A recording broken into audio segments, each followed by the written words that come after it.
把大陆一套房子卖掉需要交纳多少税金呢？今天一条视频就告诉大家，在大陆这边卖一套房子呢，你只需要交纳2个税金，一个呢是5%的增值税，还有一个呢是20%的个人所得税，就没有其他税金了。听起来是不是比台湾的低很多？因为台湾的这个房地合一税呢，就已经去到45%了，但其实还有更炸裂的，你是可以1分钱税金都不用交的，因为呢，你在大陆这边的房子只需要满2年，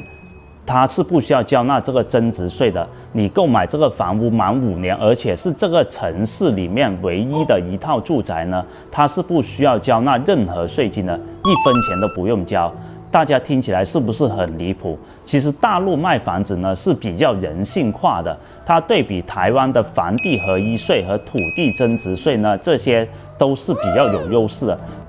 大家是觉得大陆这边的税收比较人性化呢，还是台湾的房地合一税更加合理呢？可以在评论区讨论一下。而且我给大家都准备了一份在大陆购置房屋需要交纳哪些税金，有哪些注意事项。而且在珠海、中山每一个案子的楼盘价格和优缺点、避雷的地方，我都给大家准备了一份详细资料。如果想要这份资料的朋友，可以在评论区扣3个6，我给大家发一份。